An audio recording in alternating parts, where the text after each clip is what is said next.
see me come and make some room. Everywhere I go, I'm in the spotlight. This is a good life. I'm living bold. This is what it looks like. On the tip-top of the world.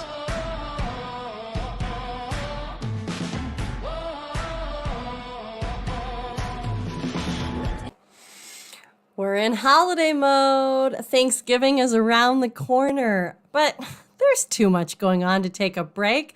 Look, I said it last week. I'm calling this from now until New Year's the Captain's Log Holiday Series.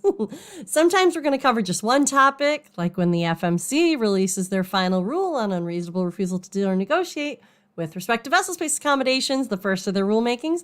Maybe we'll cover when the FMC notice of proposed rulemaking comments close. But look, most of the other times we're just going to do a hot topics list of what's happening out there, what I'm finding interesting, talk a little bit about it. Look, it's a hot topics kind of day today, though. Stick around. Let's jump into it. Hi, welcome to By Land and By Sea, an attorney breaking down the week in supply chain, presented by the Maritime Professor. That's me. I'm Lauren Beagen, founder of the Maritime Professor and Squall Strategies, and I'm your favorite maritime attorney.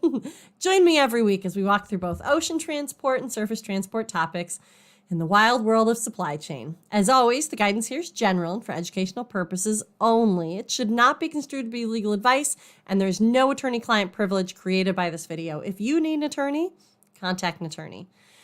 So usually we do start out with our top 3 stories of the week. Top 3 stories of the week.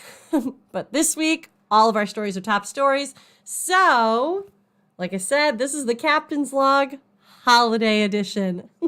And we're going to be taking inventory of the week and kind of what's going on generally. So, story number 1. The FMC released their detention demurrage rulemaking on October 13th. We've talked about it a few different times. If you missed that, head back over to that the podcast listing. You can find the old episodes. So they released the rulemaking on October 13th, and it is open for 60 days. That's a 60-day comment window. That's great. That's a fair amount of time. Some of the other rulemakings that they've released recently have only been 30-day windows. This is a 60-day window. It closes December 13th. Mark that on your calendar, December 13th. We're about to get busy, right? Thanksgiving's next week. We have Christmas coming up. We have all the holidays, right? New Year's is coming. We have everything happening. This is the holiday season. This is crucially important that we have comments filed. This is going to be kind of one of your last moments to really get comments to the FMC related to detention demurrage. We've had the advance notice of proposed rulemaking already. We had the OSRA language come around. Now we have this open detention and demurrage rulemaking. It's the notice of proposed rulemaking. The next step is the final rule. So this is the moment where your comments will be carefully considered by probably a line attorney in the general counsel's office of the FMC. They're going to be summarizing all the comments that come in. They're going to be putting that all together, and then they're going to start to make final text of all of the comments from both the ANPRM and the current NPRM that's open, and taking into consideration all the OSRA language that's out there and the interpretive rule that created the incentive principle from May 18th, 2020 from Commissioner Dye. There's a lot happening here, and it's all coming together, and this is kind of one of those last real good moments of weighing in. Don't miss it. Don't miss it. I'm keeping it on my weekly here. Don't miss it. Like I said, December 13th. It's that important. Take away the feelings of intimidation of filing comments with a federal agency. Just comment. These are public comments for the most part. There's ways of filing confidential comments, but for the most part, it's kind of most beneficial to have publicly filed comments. It's most effective if you can tell a story with your comments. So really get your thoughts together on how you see some of those proposals from the proposed language working with or against your industry. But also, the FMC doesn't know your industry as well as you do. They don't know your role in the industry as well as you do. Tell that story. Make sure that they know who you are, who your company is, what that role is, what piece you play in the overall industry, and then give them your feedback on how this might work or not work for your industry and for your company specifically. That will paint a much larger picture so that the FMC really can understand, oh, I get how that would be difficult for them, or, oh man, that really is a pickle. We got to fix that. Give them something that they can understand that then they can make some actionable changes off of. Maybe even send some proposals. If you're like, I don't like this, send a proposal. Again, this is not legal advice. This is just practical, good advice generally. This is the moment that we've been waiting for in terms of detention demurrage. We wanted a voice. This is the moment for that voice. The next stage is going to, like I said, probably be a final rule. And short of any major adverse comments, that language that comes out in the next stage is going to be the language that turns into the regulation. This is one of your last chances. And I mean, I'd arguably almost say this is your last chance to get really good influence over what's going to be happening on those final words of the final rule. Again, the detention demurrage, a few things that they're doing, they're going to be streamlining that contractual relationship for invoice payments. They're going to be shifting the burden on the responsibility. They're going to be taking motor carriers out of the responsible parties list, but then keeping them as they may pay, but not required to pay for D&D. And it also introduces a 30-day invoice requirement. But then again, on the other hand, there's going to be a 30-day dispute requirement as well. So all of these things are things that are pretty operational level. So if you have thoughts on this, if you take a look and you're like, look, I don't care if the invoice is filed within 30 days. I have to pay it before my goods are released. Say that, put that in there. They want to know about that. Like I said, take a look. It's pretty approachable. Go check out my episode before we cover it in kind of real people language. But also take a look at it. It's almost in plain language. There's a little legalese to it, but just kind of read through it and take your time with it. And really, I think you're going to find that you probably have some thoughts and they want to know. There's only 3 comments filed so far. We still have another month, right? It's only November 18th. We still have another month before it closes, but December 13th is our deadline here. Get those comments in. So story number 2, we're sticking with the Federal Maritime Commission. The FMC has a new general counsel. So this is the chief legal officer, if you will. This is the person who is now in charge of the general counsel's office, which is the lawyer's office. Although the FMC has a ton of lawyers, they also have a ton of economists. I don't know if you know that, but they have a ton of economists as well.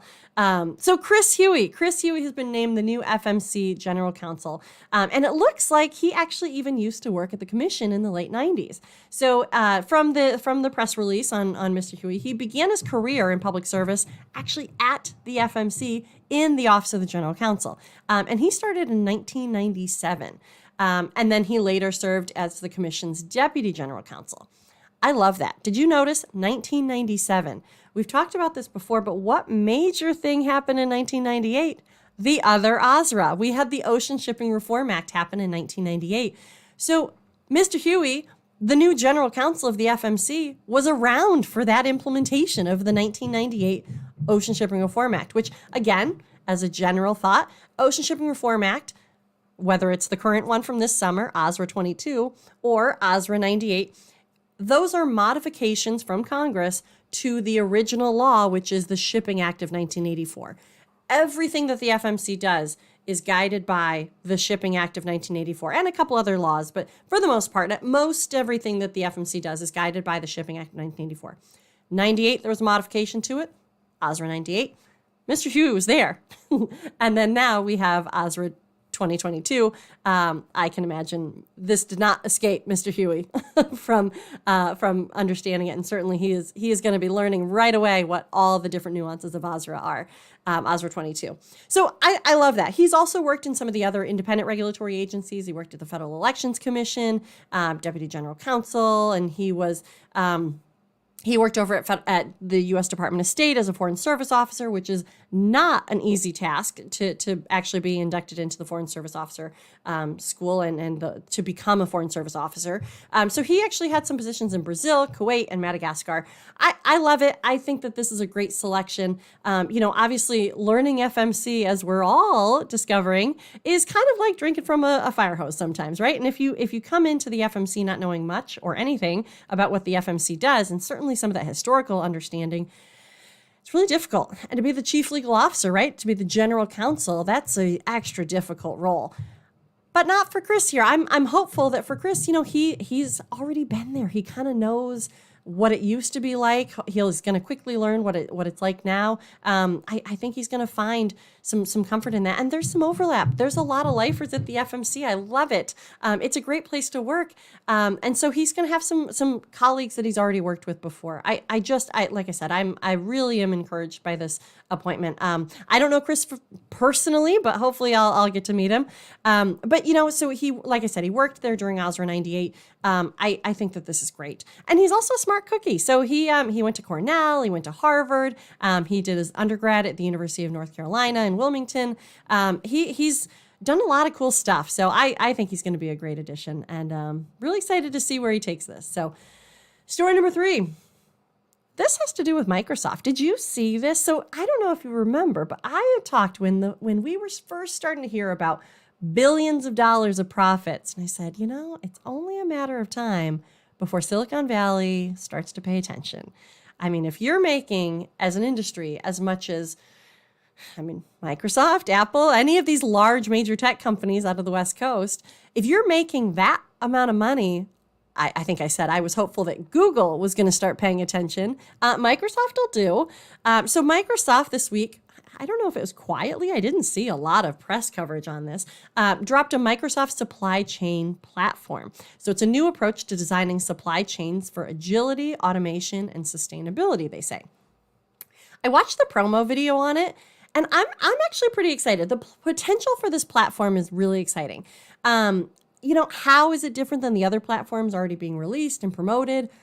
I'm not exactly sure. I do love the big name of Microsoft, though, because there's a lot of integrations that can come from that, and that's actually what they were showing in their platform and in their promo video, was that now it can integrate so that you have more visibility of the supply chain, and it seemed like it was probably maybe a little bit more warehouse to end user based than it was necessarily including the ocean side of it. But look, you got to start somewhere. And I just love that, because basically from their promo video, they were saying, if you are starting to run low on something, you can actually see if there would be a potential through the warehouse of getting that good, if there's kind of a drop off of the goods coming in. Take a look at it. I think that there's going to be a lot of applications, a lot of different uses for this. Look, like I said, when the big bucks started moving into the supply chain, it was only a matter of time before the big players started coding to help the digital data vacuum and chaos that is the supply chain. I'm so pumped. Look, let's keep moving this industry forward. We need data sharing. We need digitization. The U.S. is not going to be able to compete with some of these fully automated ports out there. And I'm not necessarily saying we need to go fully automated with our ports. That's not what I'm saying. You can have part without having the whole. And I'm saying that part of it needs to be, we got to get our data sharing going. We got to get our digitization going. We just got to be less paper-based, right? I mean, I often joke, if DOS, remember the old operating system, was anywhere, it's probably out on a port, right? So like, let's upgrade this stuff just a little bit so that we're not piecing together PDFs and trying to figure out who said what when through email exchanges. We need something that kind of strengthens this and gets all this moving. So you know what? I like that Microsoft has entered the chat. I'm going to post the press release and the video in the follow-up notes, but I'm encouraged. I think this is cool. So story number 4, in the theme of automation, I am not necessarily making this an automation day, but there was some news. So there's something new from a few weeks ago, actually, from the port of Hamburg. So Hamburg being the port in Hamburg, Germany. So there's a 4-year pilot project that has been subsidized by the European Union. There's about 23 million euros. And Hamburg is saying that they are the first city in Germany to test autonomous truck transportation. So they're testing autonomous truck transportation from the motorway to the terminal area of the port of Hamburg. So what they're saying, what the Port of Hamburg is saying, is automated truck transport should significantly improve European logistics and transport chains at important trade locations. The primary goal is to counteract the current shortage of drivers and low transport capabilities in Europe. I mean, automation, right? Automation of the trucks. So further information here. So it's so-called the MODI project, MODI project. It's going to be testing solutions of the most advanced levels of automation. It's directly without an onboard driver. And you're going from the highway, the motorway, into the terminal area of the Port of Hamburg. And actually, it's not only going to be the Port of Hamburg. They're going to be testing it out in Rotterdam, in the Netherlands. They're going to be testing it out in Moss, in Norway. So they're identifying 4 different Northern European ports. And then there's a specific test being planned within the city of Hamburg. I'm interested, right? I want to see what this looks like. I want to see the real life case trial of how this is going to work. With no drivers at all. We've often talked about maybe automation enhancing, kind of like a autopilot, right? So like maybe you now are kind of combining. We've talked about automation in vessels, an autopilot for the vessel being used, but that also kind of does a Google Maps-ish so that you take the most gas and fuel efficient route. So some enhancements to some of that routing. This is totally automated, right?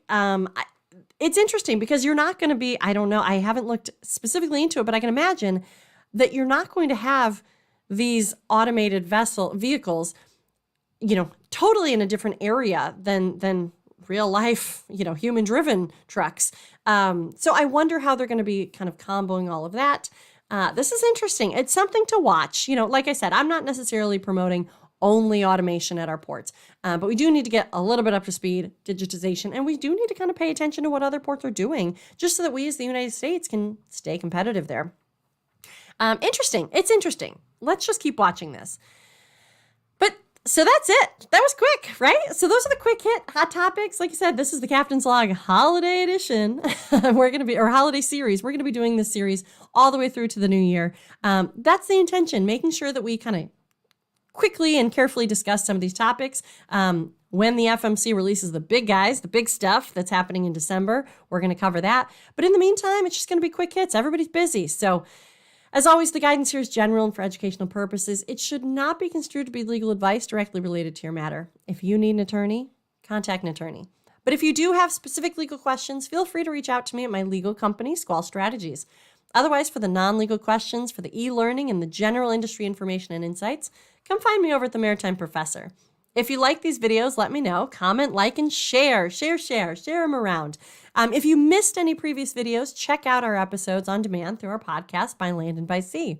And if you missed any of the previous, I think I said videos. That was episodes. If you missed any of the previous videos, these videos live on my YouTube page, By Land and By Sea, presented by the Maritime Professor. And while you're at it, check out the website, themaritimeprofessor.com. E-courses dropping soon. They're still on their way. So until next week, this is Lauren Beagen, the Maritime Professor, and you've just listened to By Land and By Sea. See you next time.